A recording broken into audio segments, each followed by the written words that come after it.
When, the scientific secrets of perfect timing. Summary, here we go. There are 5 big ideas, so let's get to it.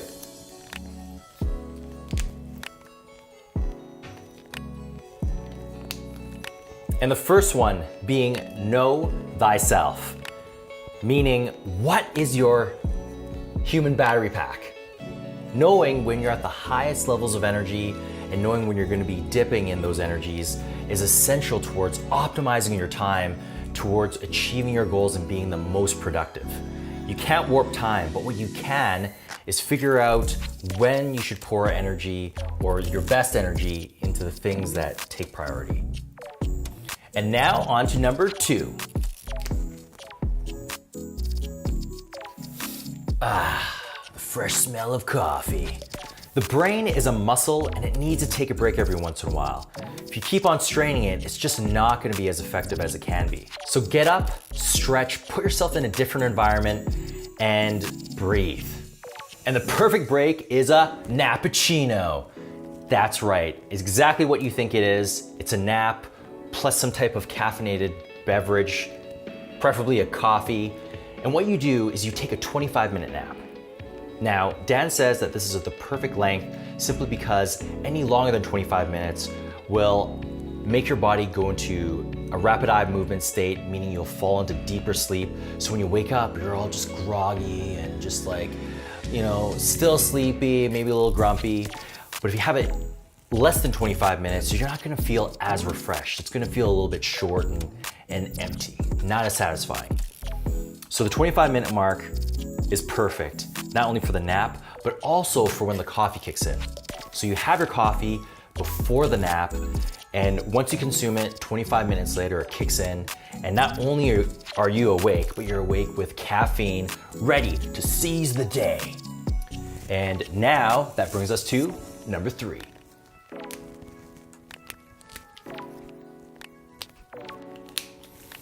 Number 3, it's all about starting. Yeah. And Dan mentions there's 3 ways to get the start on. Start right, start again, start together.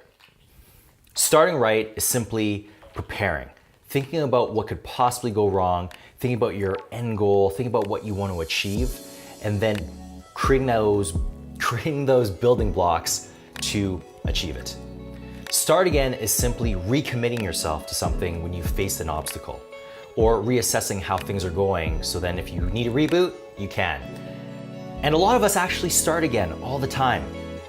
New Year's, a perfect time to start again. Reflect back on the past year to say, okay, these are the changes I'm gonna make and commit to. And the last one, starting together. It's about making public what you want to achieve and committing yourself to that. We're all social creatures, so that added layer of involvement from others will allow you to master your time and optimize it so you can achieve what you need to do.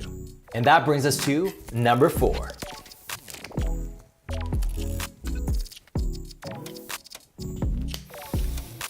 Number 4 is checkpoints. If you want to master time, you have to figure out when the best time is to stop and assess how you're doing. Because you can use these checkpoints as motivation to quicken the pace at which you're trying to achieve your goal. And a great hack that Dan mentions is actually stopping while you're in the groove of something so that when you bring yourself apart from it, you have this nagging feeling that you really want to complete that project. And what's going to happen is you're going to go back to it and you're going to jumpstart and continue on, and you might even do more than what you were intended on doing beforehand. And then the last one, number 5.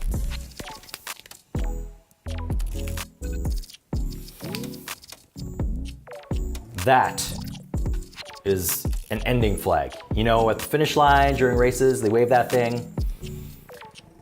Well, anyways, an ending. You need to determine where you're going in order to really optimize your time to get there. And that means realizing why you're doing things in the first place. Because if you figure that out, the why, you'll find the motivation to get there. And one thing that Dan mentions that's really motivating is really having some type of meaningful ending.